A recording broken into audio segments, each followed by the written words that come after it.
We see a close-up of a toadstool, and as the camera zooms out, we can see the clearing in the woods with ruins, and across this clearing are fallen black guards. It's dark, but the moonlight glints off of their black metal uniforms, now stained and covered with their own blood. Leaning over them is a human woman with wild curly hair. She frowns and looks deeply concerned at the sight of this massacre. A voice speaks from behind her. "Ma'am, we really can't stay here that long. It's not safe. I know, Emerson, but I have to figure out what's going on. I don't understand.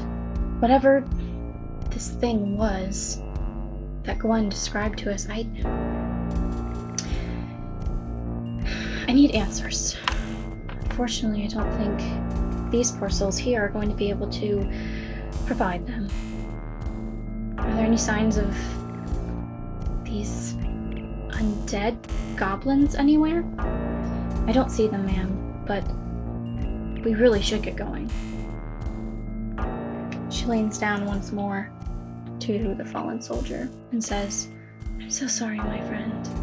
Even though we didn't see eye to eye with laws and such, no one deserves this." She looks down and sees underneath him a puddle of dark ichor seeping from one of his wounds. She pulls out a vial from her bag and scoops some up. "All right, Emerson.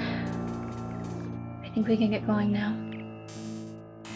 They each pull out a teleportation device, and with a flash of light, they disappear.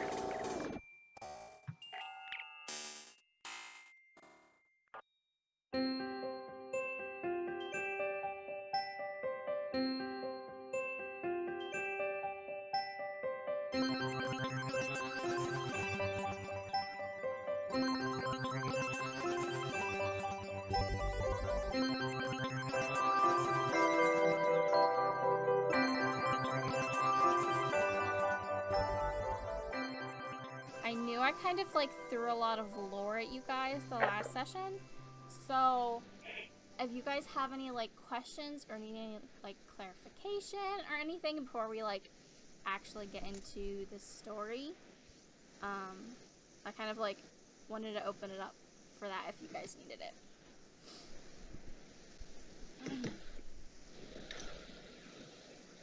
I mean, I didn't mind the pace. I liked having lore in there, so I'm good. Yeah, everything seemed to make sense. Okay. Yeah. Awesome. Okay. Does anyone want to recap, or do you want me to recap? Or... If you have notes, you're probably the best person for it because you're more likely to remember what we did. Yeah. Okay. So, last time you guys found, I can't even, because I've been editing all of the recordings, so I get confused of which session was which because we split them in half. But you guys found Evan. You found out that he was trying to free his sister from a spell that turned her to stone. That's why he was missing. And then you fought off some goblins to try to find him, and some crazy stuff happened with the goblins. There was a magic that brought them back to life, and that was really weird. And then you guys ran into Gwen again, who's Devin's fiance, and she transported you guys through a spell to what she called the Association of Autonomy, which you found out was a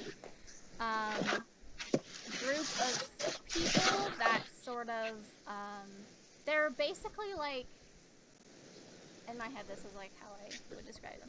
They're basically the Blackguard, but they don't believe in taking magic away from people. They believe everyone should have magic. They don't believe it should be registered, that sort of thing. So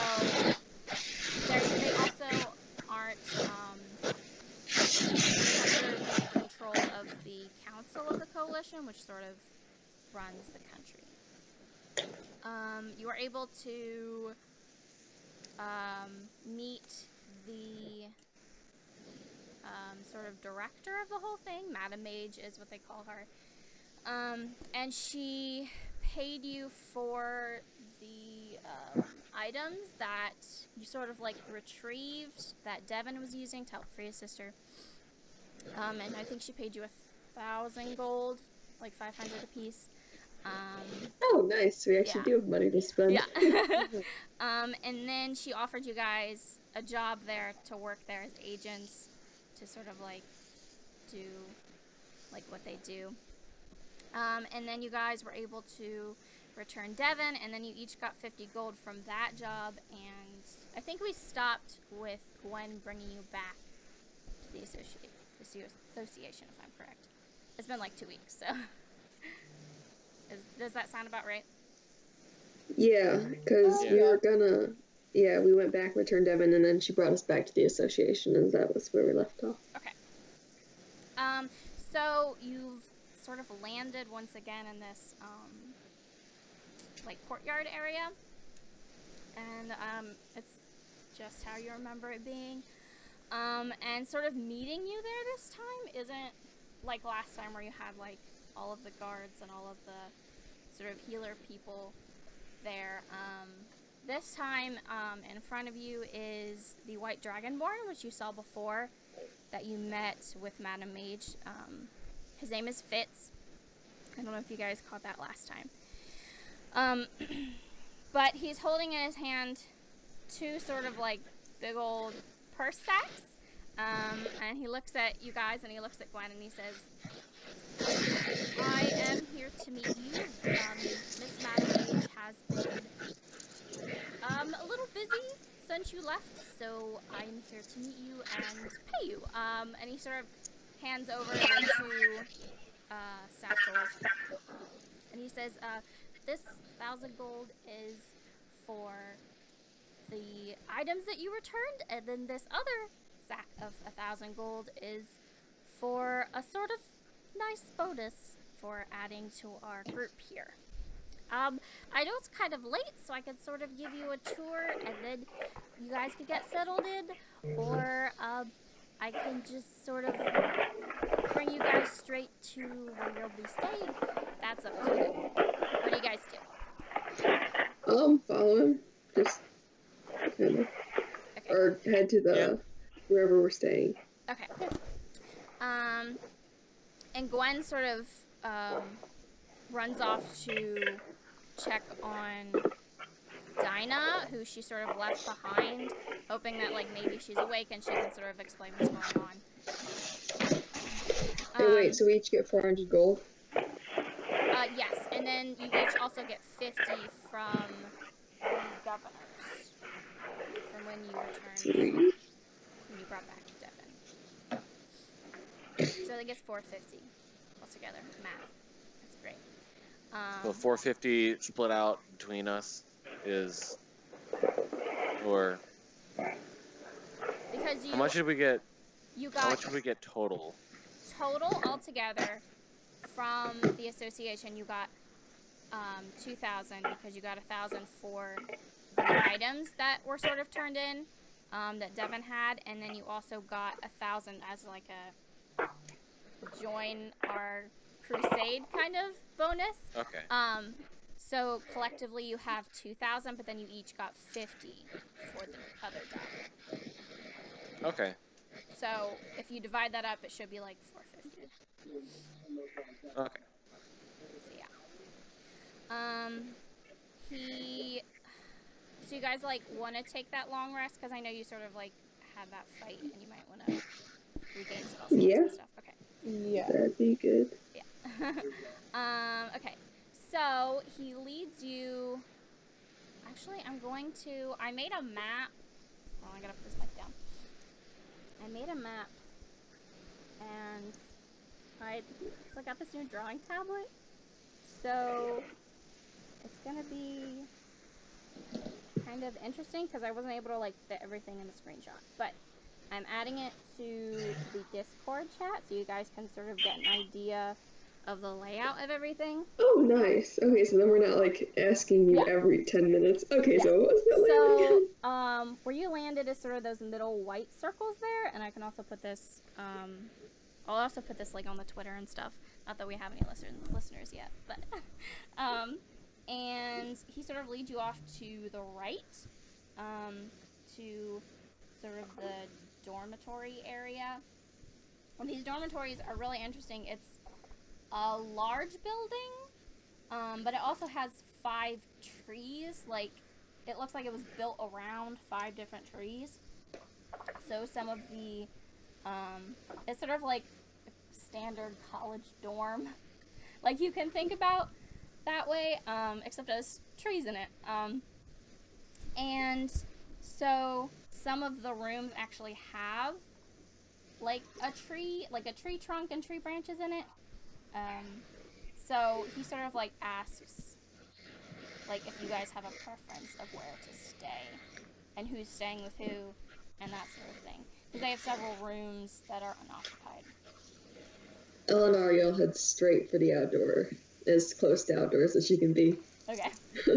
Yeah, and some of them do have, like I said, like, tree branches and stuff, so Oh, yeah. it would She'd be probably, sort of like... in fact, she'd probably be perched in a tree. She'd probably Okay. just sling up some sort of hammock or something.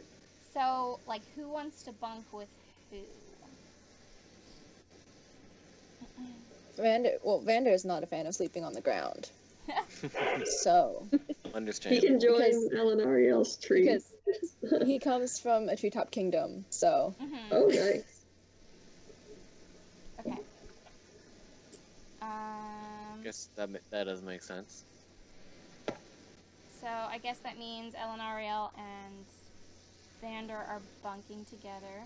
What about everyone else? I don't really have a preference. There's only 2 of us left. Or is there 3? 3. 3. There's 3.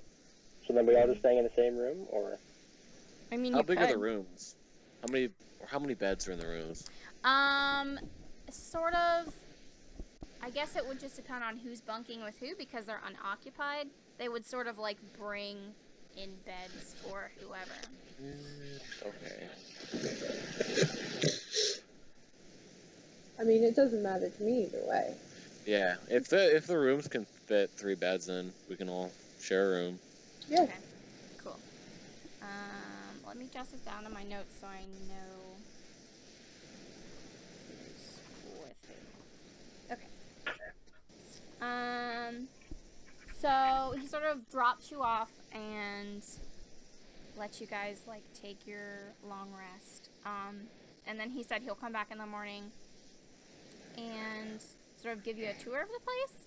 So you sort of, like, know where everything is and, like, everything that, like, you can do while you're here. Is there anything you guys want to do or, like, talk about amongst yourselves while, or, like, before you actually go to sleep? If they're not quite sleeping, Elenariel's probably telling stories about growing up in the Feywild, Ardarania, beautiful island, almost impossible to find. There's a lot of, like, mystery, and it's not really magical per se, but the fact that it's so hard to find and you basically have to fly in to see it through all the fog kind of led to a lot of legends and rumors and whatnot. Okay. So she's probably regaling them with tales of waterfall diving as a kid. And Okay. Does anyone else want to do anything or talk about anything? I mean, you guys, like, have been working together for, like, three-ish days now. So I don't know if you guys want to get to know each other or talk about, like, this new place that you're in or, like, anything like that. yeah, and Elenariel concludes the story and says, "So, what about the rest of you?"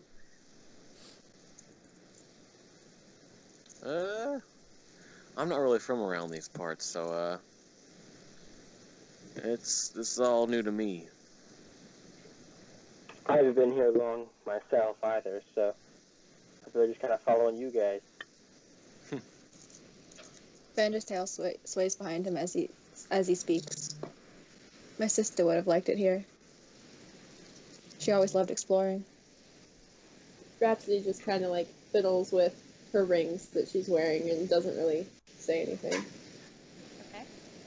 Having completely Exactly. I'm gonna go to bed. So Yeah, having completely exhausted her very limited social skills, Elenariel decides to call it a night. completely Okay. gone.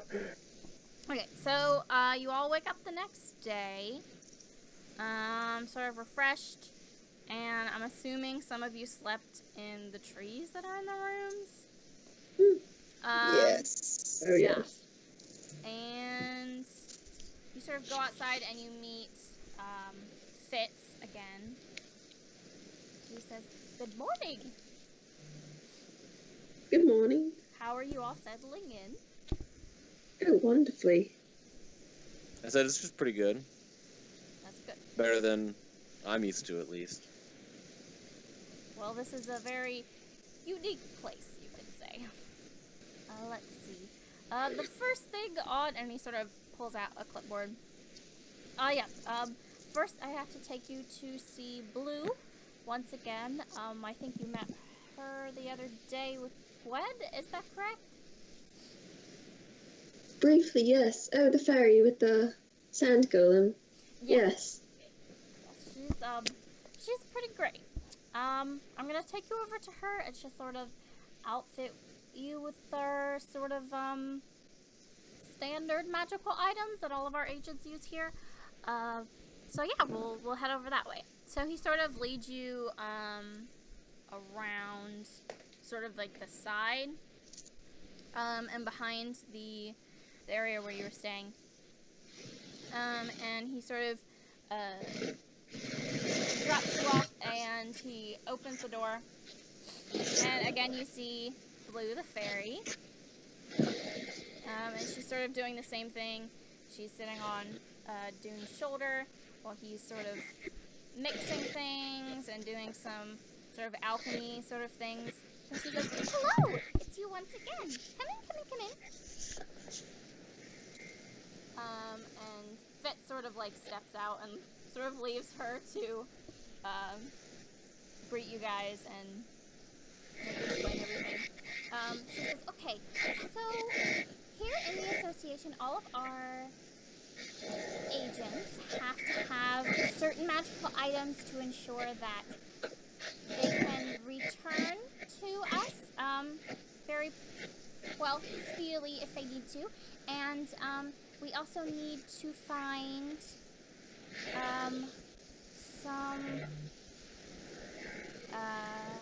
what do you think those?" And she sort of like dives down into like a pile of things that like just sort of clutter that she has on her desk. She said, "Oh, that's right. We need to give you trinkets of communication as well. So trinkets of communication are, well, trinkets. You can choose from a pendant, an earring, a stone, or a ring, and that just allows you to communicate back with the people here. So basically, like, the in-game mechanics of that is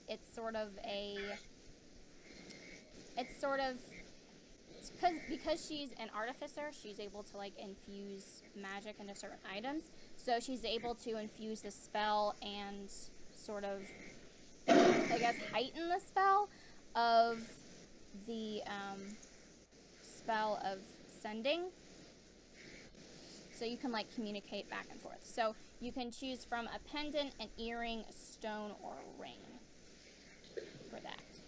Elenariel would definitely opt for a pendant, and then she would just add it to the necklace the leather cord she already wears that has her fire opal on focus. I think I'll go for a ring. A ring, okay. And make sure you guys put this in your like inventory or notes or something. Other possessions, yes. I'm gonna go with an earring, if you don't mind. Okay. I don't remember the options. Okay, a pendant, an earring, a stone, or a ring. Pendant, earring, stone. Stone. Okay. And a Rhapsody. Oh, I'll go for a ring. Okay. So you guys can sort of write that down of who has what. And then the second Let's thing add it. that she says you'll need is a, we call them... Sorry, what was that called? Huh? Trinket of communication. Okay. And then she says the next thing you'll need is a transportation device. These are all inscribed with the association's insignia. And she sort of pulls out a few different options. So you can choose between a barrette, which Gwen had, a ring, a pin, a belt buckle, or a bracer. So basically this item is infused with the spell of transportation, like a transportation circle, but you don't need a circle unless you're transporting more than yourself. So if you have to transport someone else, then you would need a circle. And she explains that, she says, now these transportation devices are very unique because they are, for lack of a better term, calibrated to your specific you-ness. I take a little bit of your blood and I sort of add it to the spell so that only you can use it and only you have access to it. This way we don't get any, how should I say, uninvited visitors onto our special little place here. So who would like what? What were the options again? I missed it. A barrette, a ring, a pin, a belt buckle, and a bracer. What's a bracer? A bracer is like a bracelet, but it's It's, yeah, like a leather cuff sort. Okay, so yeah. I'll take the bracer then. Okay, write that down. Somewhere. I'll go for a ring myself. Okay. Vander will take a pin. Okay.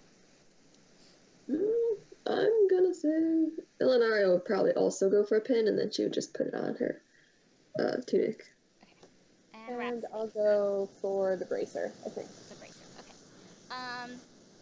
She sort of takes all of your. She sort of like goes around and like pricks your finger just a little bit to like get a little bit of blood so that you, like, it would only work for you.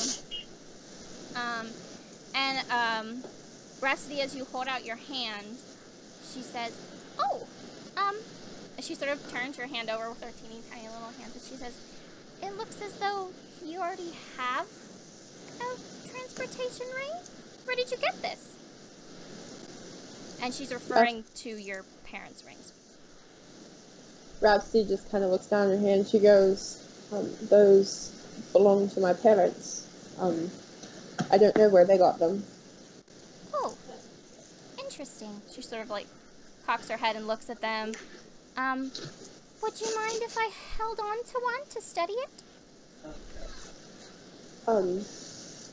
She tries to like pull her hand away. She goes, I really rather not. That's fine, just curious at all.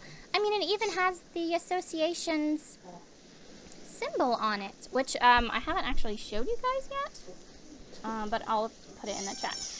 And for our listeners, it's sort of like a snake shape, I guess, with dots around every curve. And that's what it looks like. I put it in the Discord so you guys can see it. So, Nice. each of your transportation devices has this insignia on it. So you know what they are. Okay. I've been joined by my trusty hound. Aw, he's so cute! Oh, What's his name? No. hello. What's his name? Her name is Ruby, Aww. Oh, and hello. she's 11 years old. Aw. She's a little old lady. That's adorable. I love dogs. Yeah. Okay. Back to the campaign. Sorry for the distraction. No, that's okay. She wanted to say hi. It's the best kind of distraction. Yeah. course. So after a few Oh. minutes, she does her little magic thing and she infuses the spell.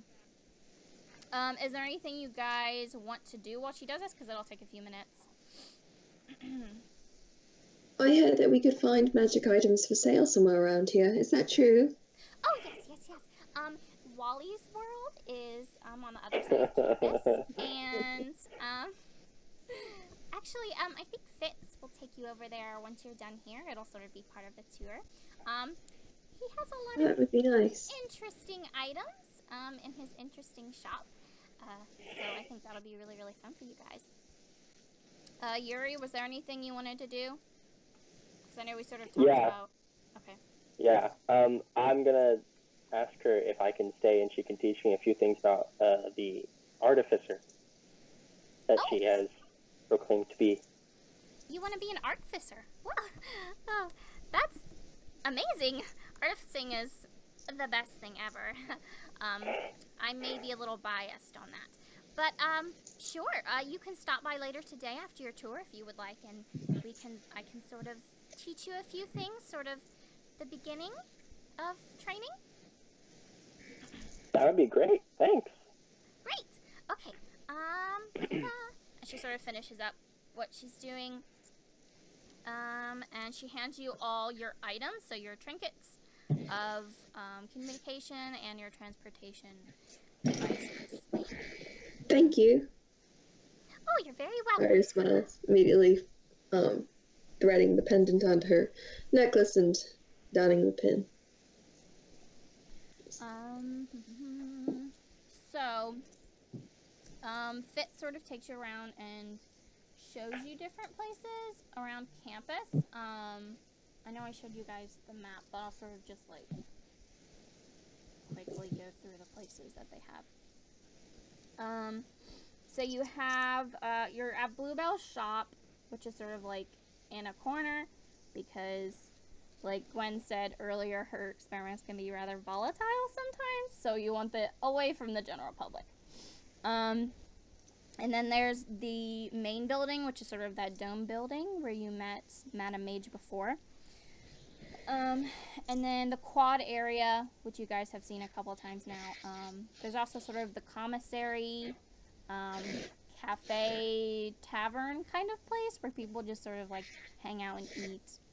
Hello, it is I, your friendly neighborhood DM, Hannah, and I just wanted to say thank you so much for listening to our podcast.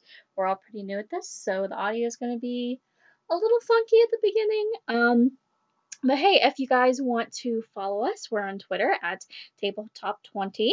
That is the name of our group. If you want to also tweet about our podcast, you can use our hashtag of Tabletop20. And if you do that, you might get a shout out on the show, and it'll be really, really awesome. You could get character name after you, or a city, or something like that. I have a bunch of ideas going on for that. Also, my brother Sam and I, Sam plays Yuri, we have another podcast called That Nerdy Podcast that we do together, where we just kind of talk about nerdy stuff. So, yeah, check it out. I won't keep you guys too long in suspense of this awesome D&D session. So, yeah, thanks. Bye. And then there's the medical building where you guys sort of met Dinah, where she's sort of staying and being taken care of. There is the combative training center, which he doesn't really take you in, but he says that you'll eventually need to go there before your first mission to sort of like train a little bit, like sort of solidify yourselves as like a butt kicking machine sort of thing together. And he also takes you... We still need a team name, though. Yeah. He also takes you to the library. And you guys, if at any point you guys want to, like, go in and explore sort of this session, any of these places, just let me know. And you can do that. The library is really interesting because it looks like it was, like, literally grown out of the ground. So, like, the walls are sort of laced trunks of trees, and the roof is just, like, canopy of trees.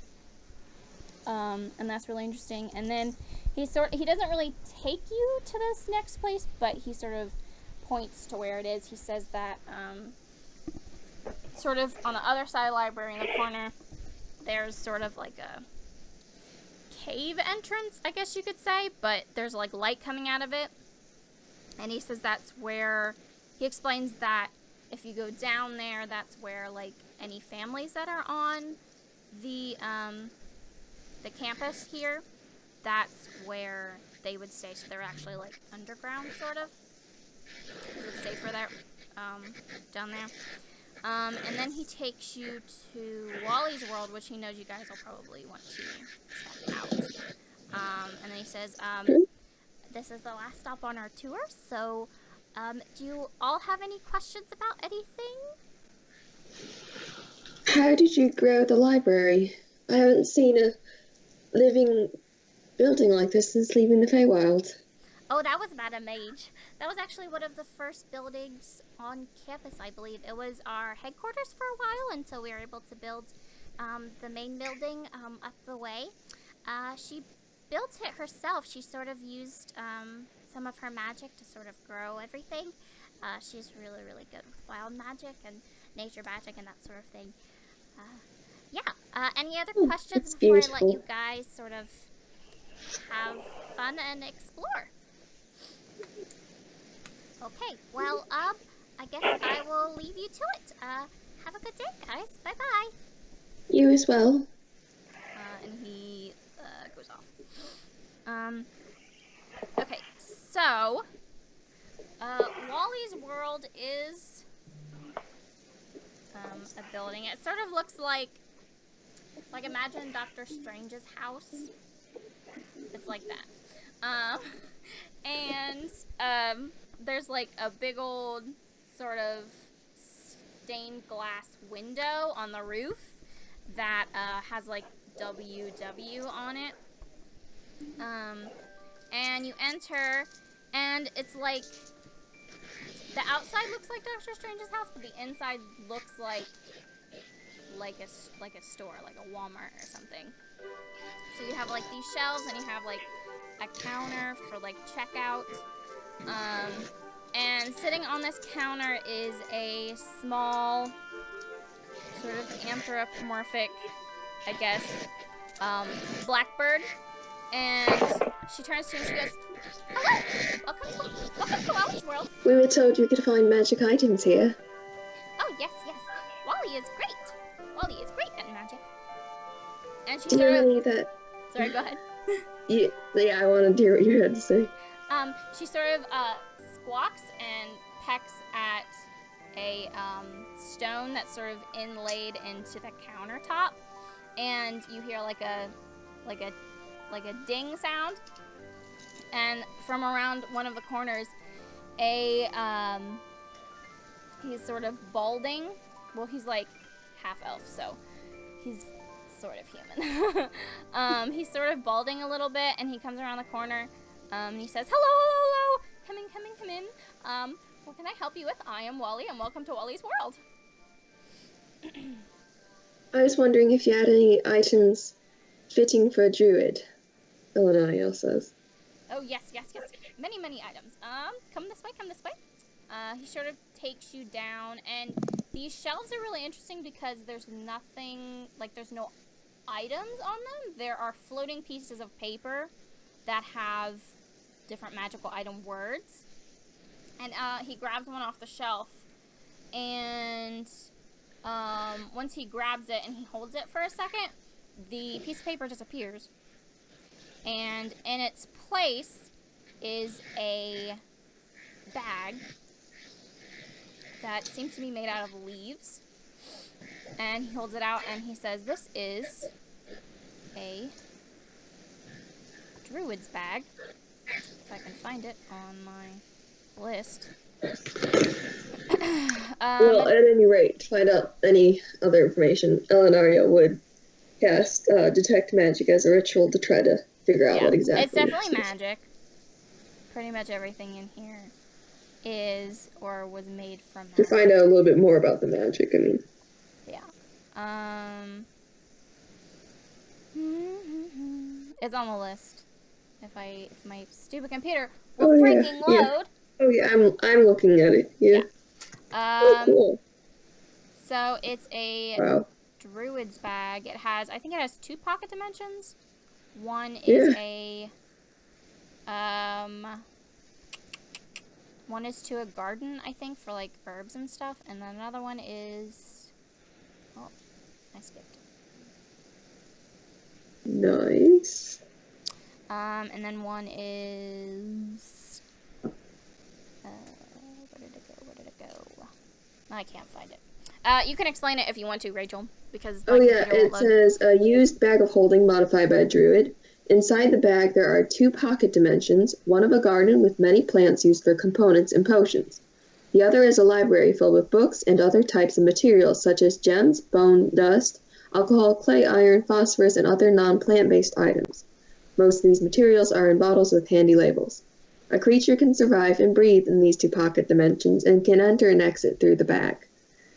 Wow. Yeah. And that is 900 gold pieces. Oh my. So he sort of holds it out and he explains what it is. He says it's 900 gold. Is that a lot? Elenariel leans over to companions and goes, is that a lot? I feel like that's a lot. Yes. It's Yes, it is. quite a bit. More than I have. She does know that. What should I do? I would suggest just waiting until you find the gold. Yeah. Find gold. It doesn't grow on trees. And then she gathers his meaning. She's like, oh yeah, of course. After they're paid again for something or other.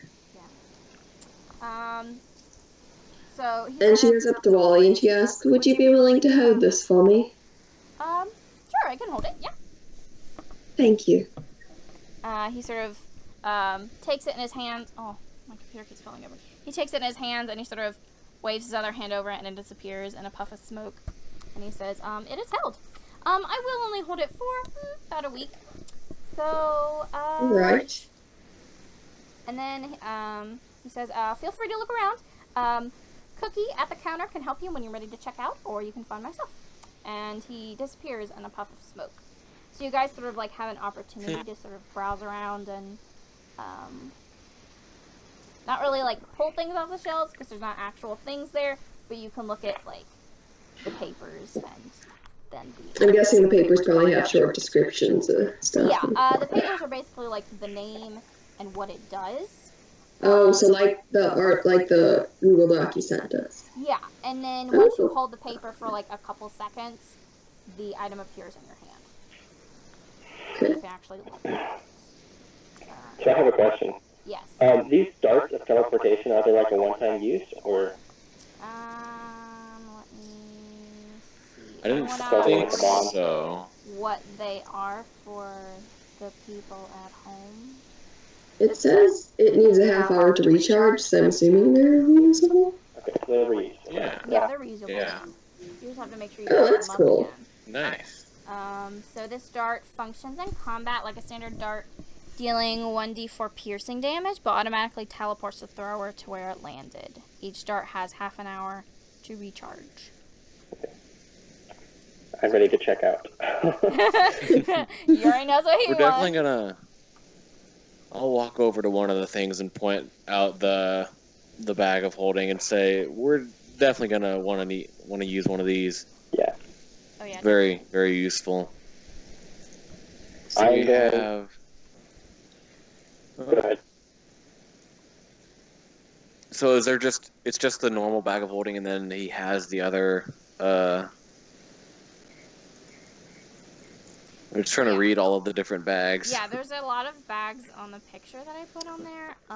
The bag of holding is only 100, but the others can range from 200 to 300 just because they're like more powerful. So there's like the bag of holding, the bag of devouring, holding, golding, molding, scolding, unfolding. Yeah. Mm.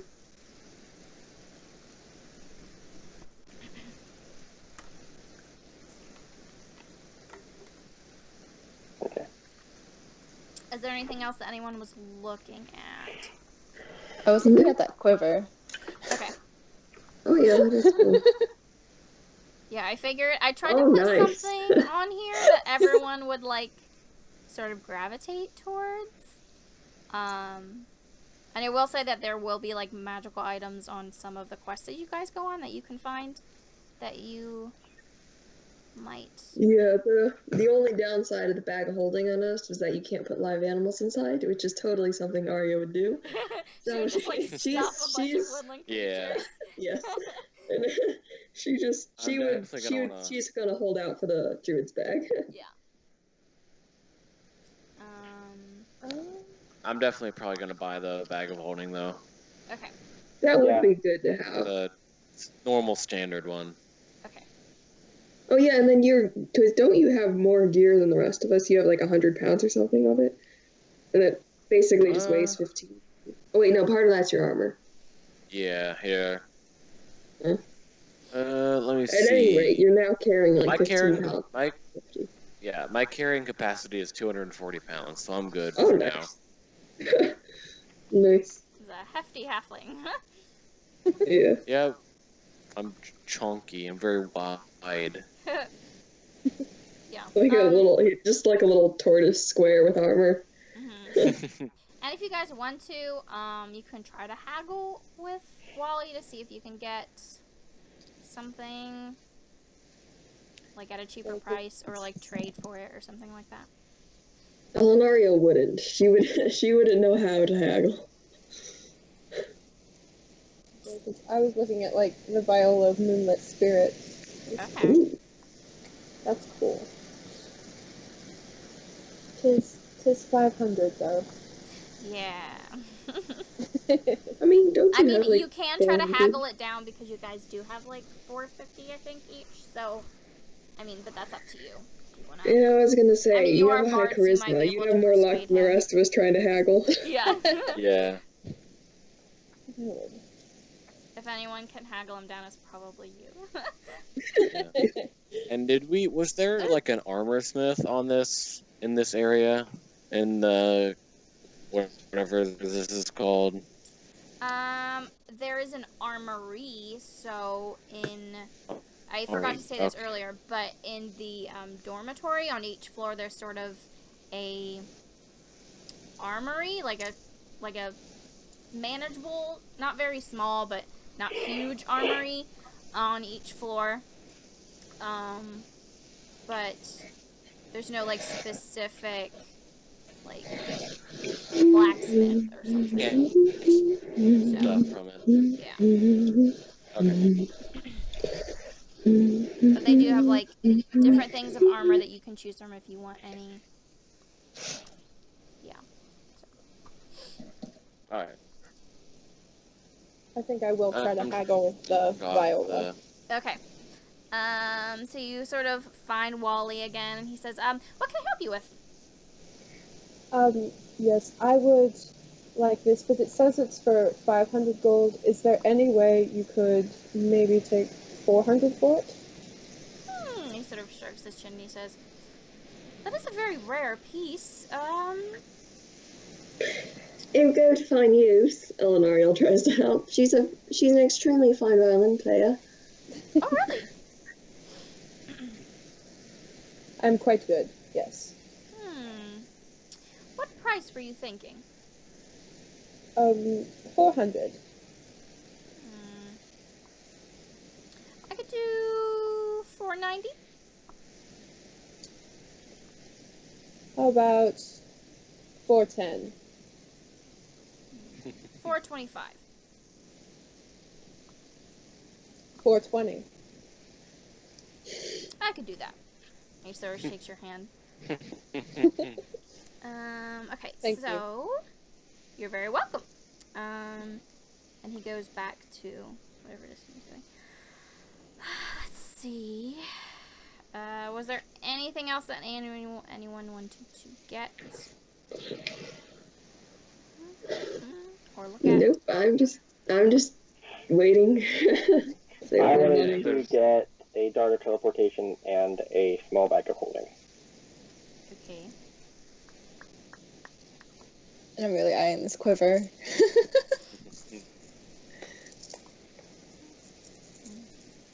And there were some items that didn't have pictures that I sort of just had to write down. So, but they're easy to skip over because they don't have a picture with it. Yeah, I found one of them. Yeah. I mean, also a freaking kazoo. Because why I not? know, I thought that was funny. I put that in there. Nice. Okay, that cracked me up when I saw it for some reason. It's just a kazoo. It's basically a kazoo. It's a really cool kazoo. Makes yeah. do A fancy voice. kazoo, yes. Yeah. I mean, it's a kazoo. That's pretty much it. Yeah.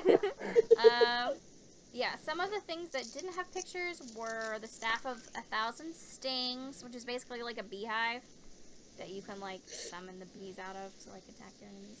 Sounds pretty pricey, though. There's the Infinity Also Chalk. 1,000 gold. Yeah. There's Infinity Chalk. That will come in handy if you guys ever need to transport someone that doesn't have a teleportation device.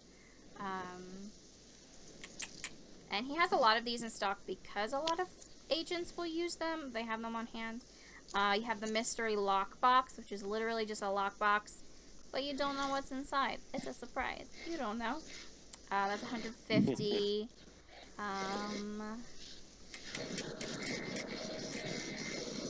And there's Fire's Bane, which is pretty pricey, but I thought it was really cool. Very expensive. Yeah. It's a pretty cool sword, though. Yeah.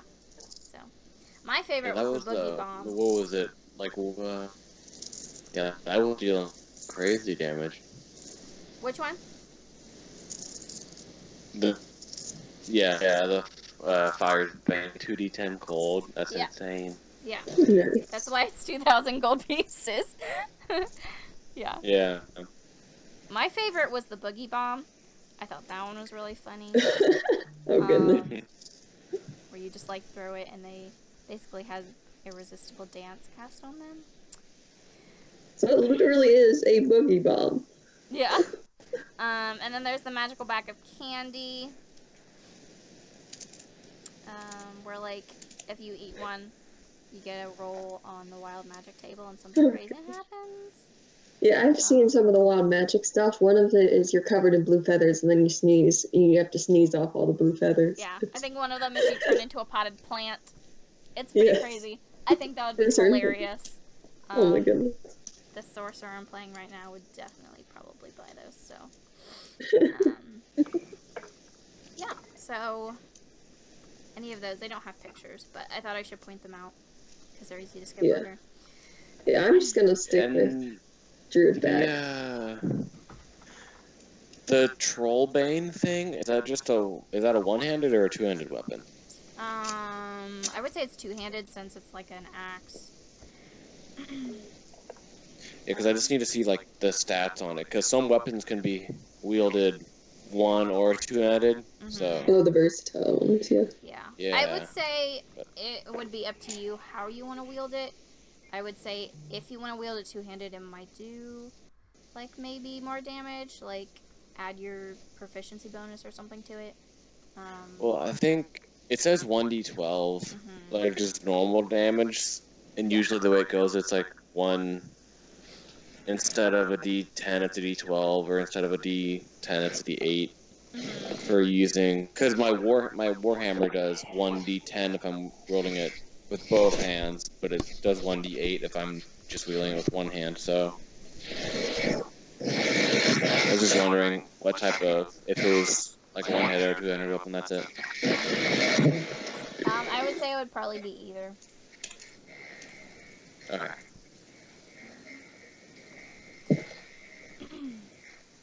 Okay, is there anything else that anyone wanted to get? Vander beckons Wally over towards the quiver of the forest. Yes, Tiefling friend, how can I help you? Is there any way I could try one of these before buying it? Sort of thinks for a minute. I suppose that would be reasonable. I just want to know if the quality of these arrows is the same as the ones I already possess. Sure, okay, yeah. He sort of leads you outside to sort of behind, where he has, like, storage and stuff and, like, empty boxes. He says, try it out.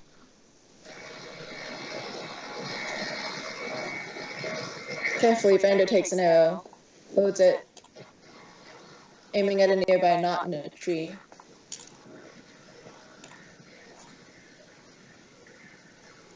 He releases, feeling the way the string vibrates after the arrow left. It's not quite as good as the ones he has, but it is not a bad substitute. How much are you asking for this? 500.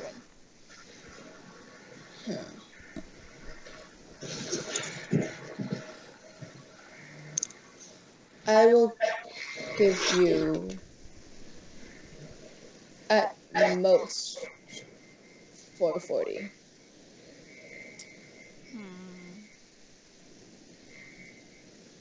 He sort of looks at you for a minute, and he sort of studies your bow that you have in your hands, and he says, "You know, I can tell you're an excellent archer. I'll take it." And he shakes your hand. Okay, so, you guys sort of go to checkout, and you buy your items. And as you sort of pay the Kenku cookie, your gold pieces, she takes a wand and she waves it over each of the items, and then she hands it back to you. Yeah, so what else did you guys want to do? Was there any place you guys wanted to explore? I mean, I have some specific things that I sort of had planned for you guys, but I sort of wanted to give you the opportunity to sort of, like, walk around campus, sort of explore everything. Madam Mage mentioned that she might have some jobs for us, and Elenariel, she's a little bit, one-track minded, even though she's quite impatient, so she'll probably want to get a move on with the adventure part of things. Okay.